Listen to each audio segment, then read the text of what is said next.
मंदिर में अभी। पर उसके पहले मैं आपको एक बहुत महत्वपूर्ण चीज़ बताने वाली हूँ। वो ये है कि आज है हमारे श्रील प्रभुपाद इस्कॉन के संस्थापक आचार्य का तिरोभाव दिवस। ठीक है, तिरोभाव समझते हैं? Disappearance day. श्रील प्रभुपाद हमारे संस्था के संस्थापक, यानी इस्कॉन को बनाया है उन्होंने, इस्कॉन की स्थापना की है। International Society for Krishna Consciousness, Krishna Bhavanamrita Sangh. तो जिसके हम सब भक्त हैं, तो उसको उनको उस संस्था को उन्होंने स्थापित किया। ये बात समझ में आ गई अभी आपको? तो आज का वो दिन है जिस दिन वो इस दुनिया को छोड़ के, ये जो मर्त्य लोक है, धरती भूमि, इसको छोड़ करके वो चले गए गोलोक धाम। और उन्होंने शरीर त्यागा कहाँ पे? वृंदावन में। वृंदावन में आप जब जाएंगे तो एक देखेंगे समाधि प्रभुपाद की।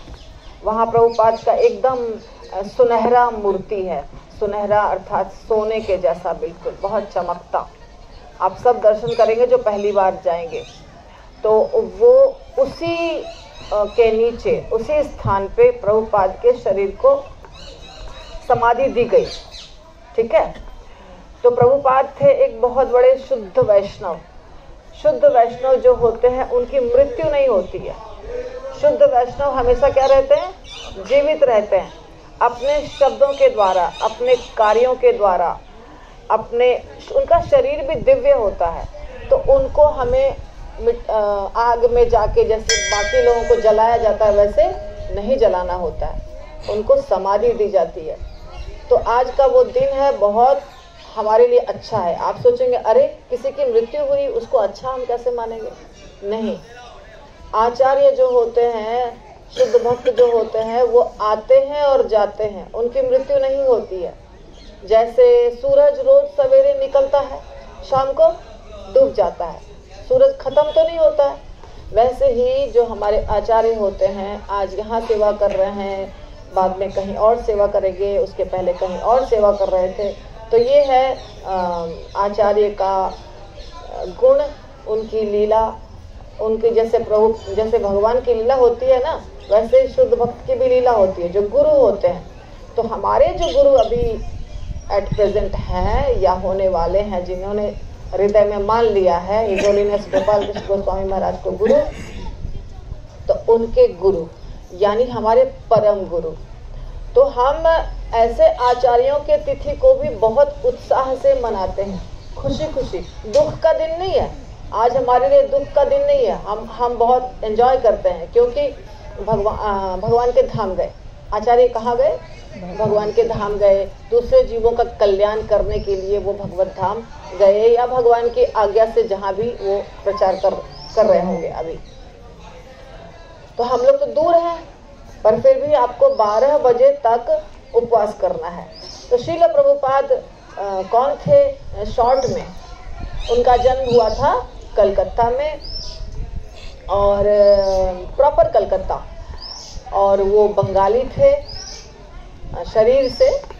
एक शरीर होता है, एक आत्मा। शरीर से वो बंगाली शरीर धारण किए हुए थे। और वैश्य जो होता है ना, बिजनेस क्लास, वो था उनका। बचपन से ही उनके अंदर भक्ति बहुत ज़्यादा थी, क्योंकि उनके पिता गौर मोहन, माता रजनी, वो बहुत अच्छे भक्त थे। गौर मोहन कपड़े के व्यापारी थे। 10 बजे के करीब वो जाते थे अपने दुकान पे, और रात को भी वो लेट लौट कर आते थे। तो पूजा कैसे करते थे? जब भी आते थे, कितना भी बजे रात को आते थे, आरती करते थे भगवान की। उनके पिता के बारे में बता रही हूँ। बचपन से ही प्रभुपाद को उन्होंने भक्ति सिखाया, और प्रभुपाद जो भी चाहते थे, जैसे छोटे बच्चे थे तभी प्रभुपाद चाहते थे कि मुझे राधा कृष्ण का विग्रह मिले, तो उनको राधा कृष्ण का विग्रह दिया, जिसको वो सेवा करते थे। छोटे बच्चे से ही सुलाना, खिलाना, अभिषेक करना, श्रृंगार करना, ये सब प्रभुपाद करते थे और उनकी बहन दोनों मिल करके। तो ये प्रैक्टिस था। बहुत छोटे थे प्रभुपाद, तभी उनको जगन्नाथपुरी के बारे में पता चला, जगन्नाथ बलदेव सुभद्रा के बारे में पता चला। तो वो जगन्नाथ बलदेव सुभद्रा की यात्रा देखने की बहुत इच्छा रखते थे अपने हृदय में कि मैं कब जगन्नाथपुरी जाऊंगा और टिकट कितना है वहाँ का, कैसे मैं पैसे का इंतज़ाम करूँगा।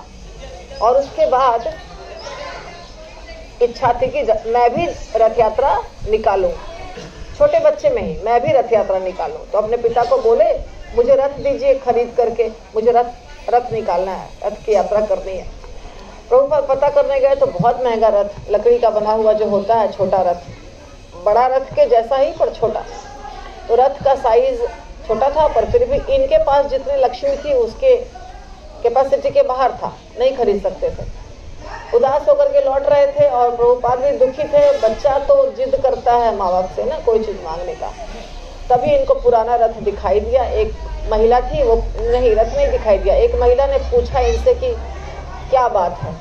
इन्होंने बताया कि मेरा बच्चा रथ मांग रहा है, पर रथ बहुत महंगा है। उस महिला ने कहा मेरे पास एक पुराना रथ है, अगर आपकी इच्छा हो तो आप ले सकते हैं। फिर प्रभुपाद उनके साथ गए, उनका पुराना रथ देखा, उस पुराने रथ को वो खरीदे, उसको रिपेयर कराया, कलर किया, बड़े रथ के जैसा ही सब कुछ उसमें लगा दिया, कपड़े का जैसे होता है कैनोपी वगैरह सब लगा दिया।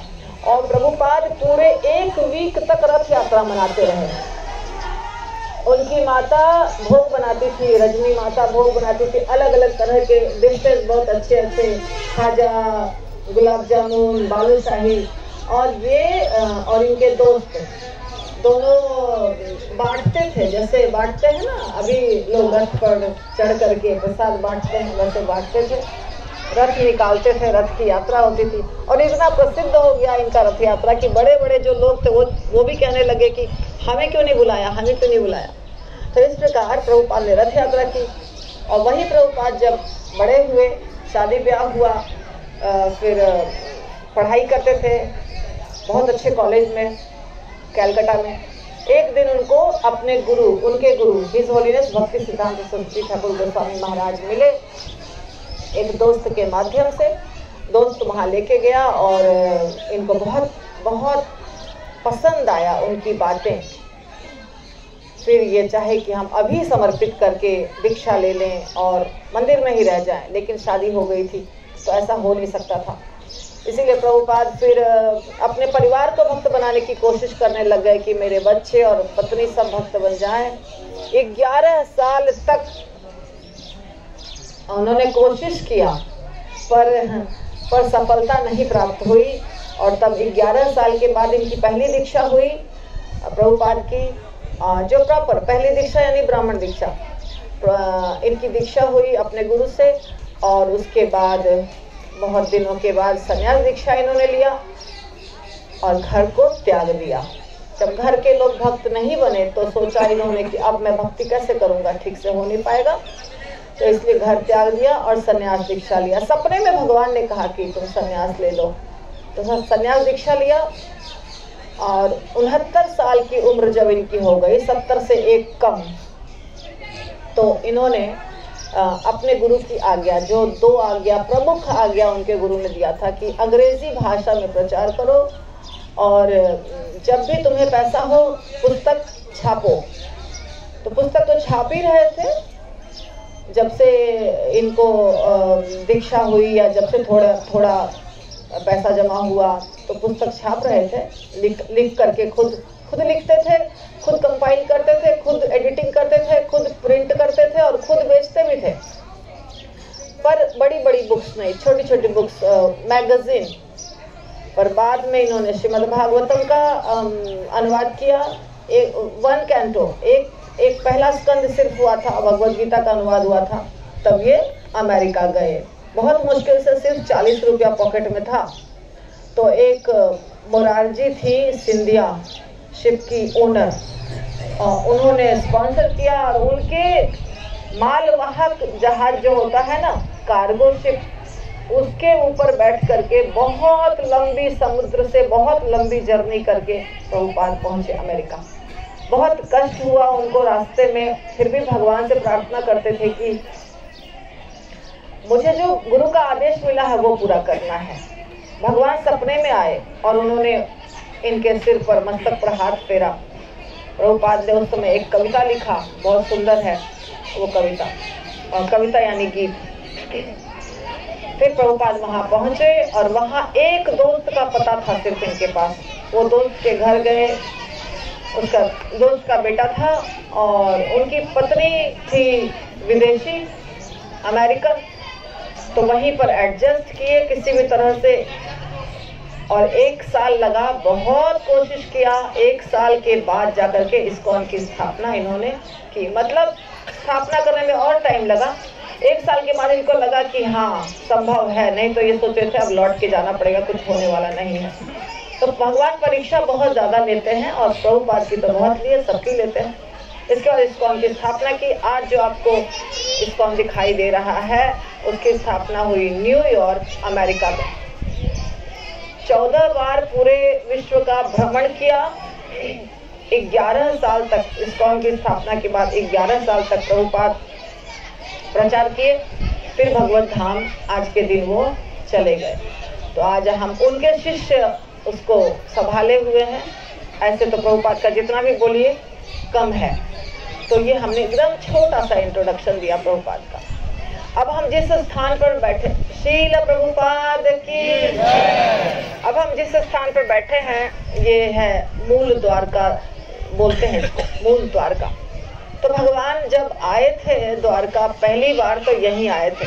कैसे हुआ था ये घटना, कैसे घटी थी? देखिए, मैं आपको श्रीमद् भागवतम का एक श्लोक कम से कम पढ़ूंगी, फिर बताऊंगी। श्री शुक उवाच अस्ति प्राप्तिश्च कंसस्य महिष्य भरत ऋषभ मृते भर्तरि दुखार्ते इयतु स्म पितुर्गहान। प्रभुपाद के द्वारा ट्रांसलेशन, शब्दार्थ और परपोर्ट इसमें नहीं है। सुखदेव गोस्वामी ने कहा, जब कंस मार डाला गया तो हे भरत ऋषभ, उसके 2 पटरानियां अस्थि तथा प्राप्ति अत्यंत दुखी होकर अपने पिता के घर चली गई। कंस का वध किया था भगवान ने, कंस का वध कर दिया। हम कथा पूरी तो नहीं करेंगे ना, लेकिन आपको शॉर्ट में बता रही हूँ। तो जब कंस का वध हो गया तो कंस की 2 रानियां अस्थि और प्राप्ति दोनों बहन थी, और दोनों किसकी पुत्री थी? जरासंध की। मगध का राजा था जरासंध, हाँ, जो अभी बिहार में है ना, पटना के पास, वही मगध, वहाँ का राजा था जरासंध। तो उसकी दोनों बेटियां विधवा हो गई। विधवा होकर के मायके चली गई। जा करके सब बताया अपने पिता को कि ऐसे ऐसे हुआ और कृष्ण ने मेरे पति को, हमारे पति को मार डाला। जरासंध को बहुत क्रोध हुआ ये सुन करके, होना स्वाभाविक था। तो वो अब कृष्ण का बन गया दुश्मन, है ना। जब हमें पता नहीं रहता है कि परम भगवान है ये, तो हम दुश्मन बन जाते हैं भगवान के भी। जैसे रावण ने किया गलती, हिरण्यकश्यपु ने किया गलती। हिरण्यकश्यपु भी विष्णु भगवान को क्या मानता था? दुश्मन, क्योंकि उसके भाई हिरण्याक्ष का वध किया था वामन अवतार में। तो इस प्रकार वो दुश्मन मानने लगा और क्या सोचा कि अब हमें बदला लेना है। तो वो क्या किया, पूरे के पूरे यदुवंश को ही समाप्त करना है, ऐसा सोच लिया जरासंध ने। पूरे के पूरे यादवों को ही समाप्त कर देना है, ऐसा व्रत ले लिया और मथुरा को घेर लिया चारों तरफ से। अंदर बहुत बड़ी सेना थी जरासंध के पास। मथुरा को पूरा घेर लिया कि बस अब घुस के मारेंगे सबको। जब कृष्ण ने जरासंध को हमला करते देखा तो उन्होंने इस विश्व में अपने अवतार लेने के कारणों पर विचार किया और पृथ्वी के भार स्वरूप जरासंध की सेना का संहार करने का निश्चय किया। भगवान को सब पहले से ही पता था कि मुझे क्या क्या करना है। परित्राणाय साधूनां विनाशाय च दुष्कृताम् धर्म संस्थापनार्थाय संभवामि युगे युगे। दुष्टों का नाश करना है।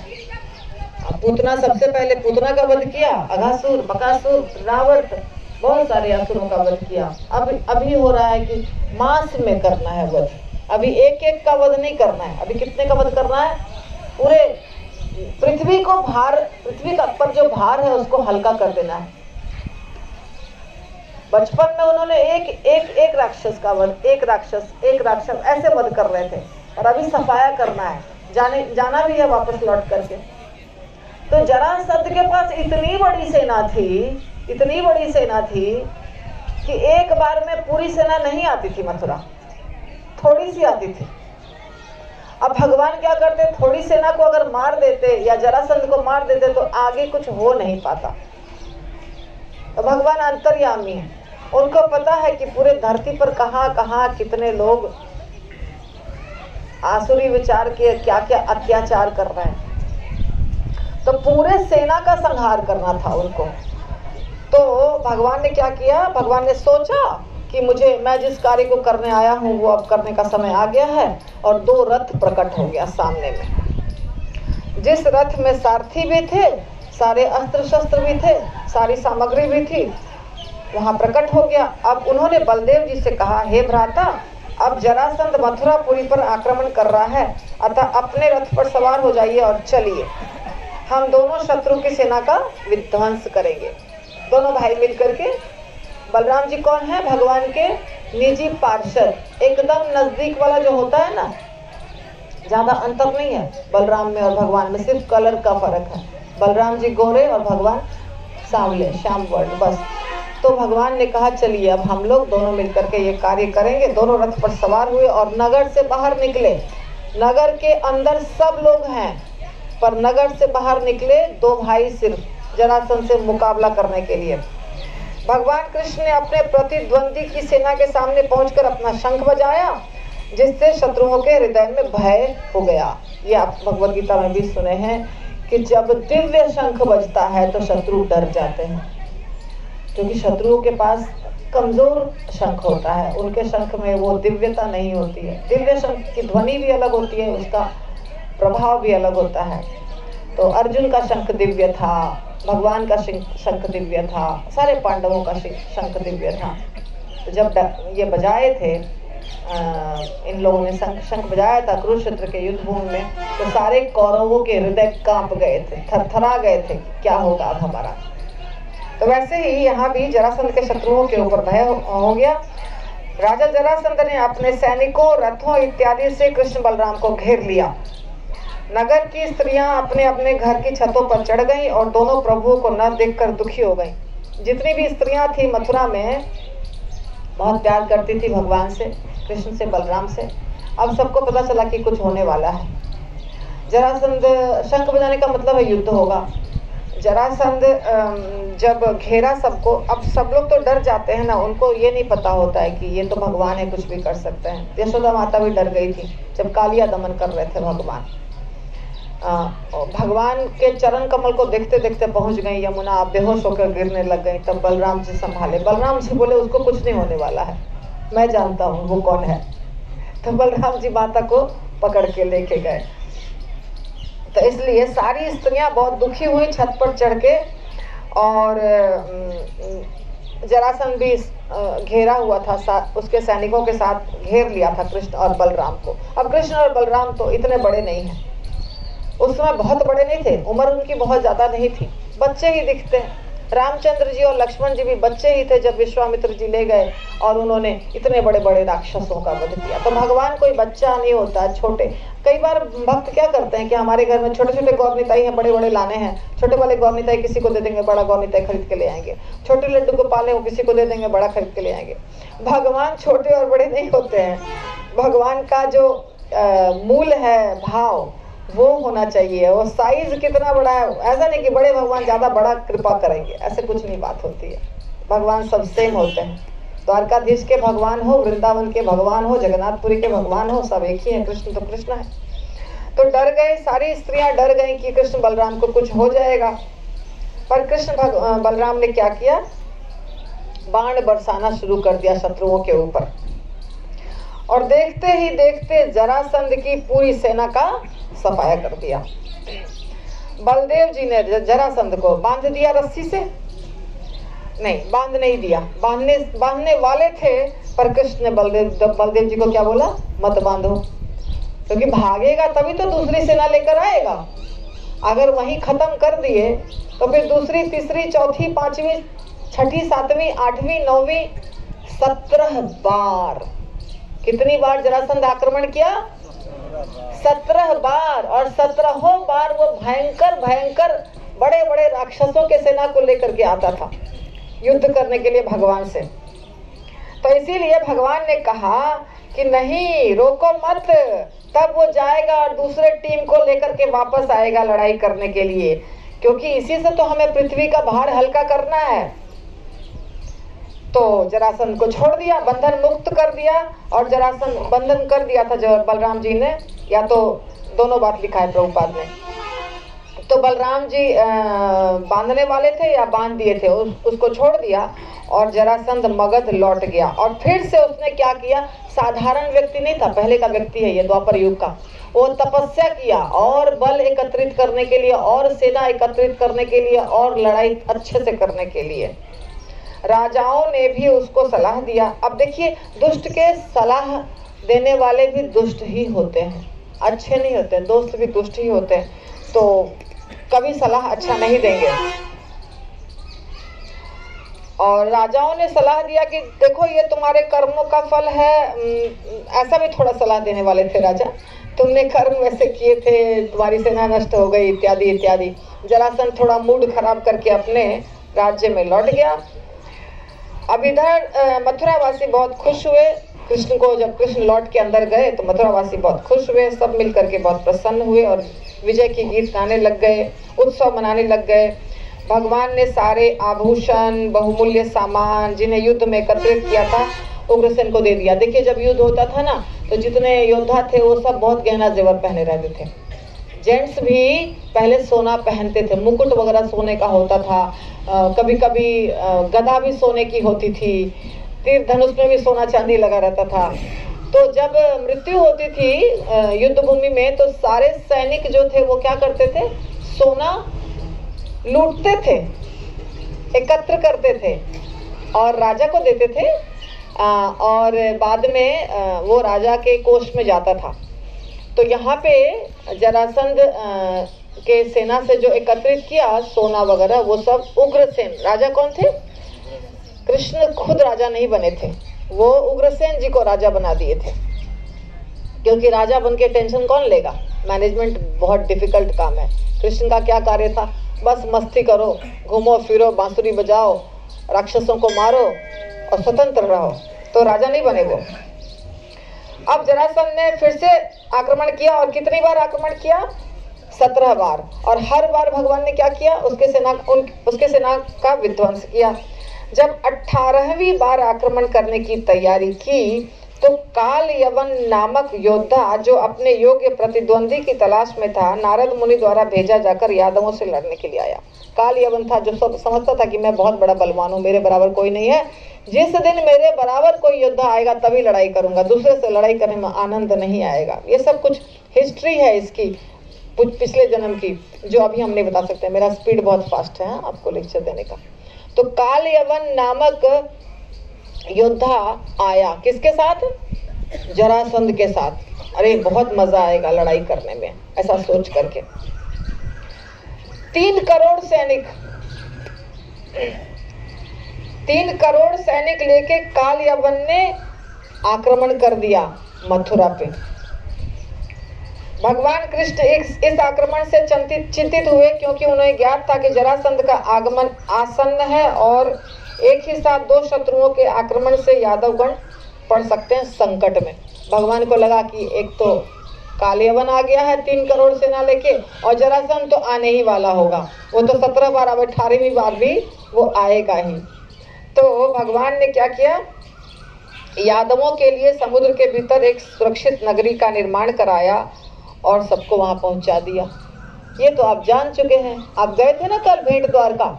भेंट द्वारका में ही अंदर में जहां आप गए उधर ही भगवान ने पूरी द्वारका नगरी बसाई थी समुद्र के अंदर। और उनको बसाने में कुछ 1-2 साल 4 साल कंस्ट्रक्शन करने में नहीं लगा। विश्वकर्मा को ऑर्डर दिया और सारे महल तैयार हो गए। वो इंजीनियर हैं देवताओं के, विश्वकर्मा। हम जो विश्वकर्मा पूजा मनाते हैं, वास्तव में वो मैं तो बचपन से देख रही हूँ, क्योंकि मेरे पापा भी इंजीनियर हैं, तो हमको बचपन में ही पता चला था कि मेन इंजीनियर कौन है, विश्वकर्मा जी। इसीलिए सारे फैक्ट्री में और सारे मशीन, जहाँ भी मशीन है, वो सब जगह विश्वकर्मा की पूजा होती है। तो कंस्ट्रक्शन जो होता है, ये भी इसलिए बिल्डर सब भी विश्वकर्मा की पूजा करते हैं, सिविल इंजीनियर। तो विश्वकर्मा चाहे मशीन हो चाहे सिविल वर्क हो, सबके इंजीनियर थे। विश्वकर्मा जी को बोल दिया और एक दिन या 1 मिनट के अंदर सारे महल तैयार। और योग माया जो भगवान की अंतरंगा शक्ति हैं, उनके द्वारा भगवान ने किसी को रथ पे, गाड़ी पे, टमटम पे, बैलगाड़ी पे जाना नहीं पड़ा कि मुझे मथुरा से, यूपी में मथुरा है, गुजरात में द्वारका है, बस भगवान ध्यान किए और सबको पहुंचा दिए। कहाँ? द्वारका।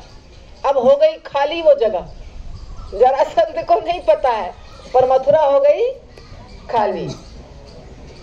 इस नगरी में चारों वर्णों के लोग थे। अच्छा, ये भूख प्यास इत्यादि। तो इस प्रकार इंद्र सारे देवताओं ने भगवान कृष्ण को, जब कृष्ण ने देखा कि सारी प्रजा सुरक्षित ढंग से बस गई, तो उन्होंने बलराम जी से विदा ली और निशस्त्र होकर मथुरा से बाहर चले गए। तो देखिए, ये मैंने ये कथा तो ली, लेकिन यहाँ पर वो टॉपिक नहीं आया कि भगवान यहाँ कहाँ कैसे आए। तो 18वीं बार जब उन्होंने युद्ध किया था, 18वीं बार, तो 18वीं बार में बार बार वो जाते थे, लेकिन 18वीं बार में उन्होंने क्या किया था? रण छोड़ दिया, युद्ध भूमि छोड़ दिया और भाग गए थे। इसलिए उनका एक नाम क्या हुआ? रणछोड़ राय, रणछोड़ राय। और ये जो मंदिर है, इसमें विग्रह का क्या नाम है? हाँ, तो भगवान वहां से जब आए थे तो पहले समुद्र वाले द्वारका में नहीं गए थे। कहाँ आए थे? इसी स्थान पर आए थे। इसीलिए इस जगह, इसको कहते हैं मूल द्वारका। मूल का मतलब क्या होता है? मेन, जड़। मूल का मतलब होता है जड़। पेड़ का मूल होता है ना, जड़। तो ये असली द्वारका है जहाँ भगवान आए, और बाद में समुद्र वाला द्वारका जो बना वो हो गया। तो इसलिए इस स्थान का ये महत्व है कि भगवान मथुरा से जब आए थे तो पहली बार यहीं आए थे। तो काफ़ी समय हो चुका है और अब हम आगे के लिए जाएंगे। आगे जो भी दर्शन है, अगर मौका मिला तो वहाँ क्लास होगा, नहीं मौका मिला तो हरि बोल। श्रील प्रभुपाद की जय। निताई गौर प्रेमानंदे। हरि हरि बोल।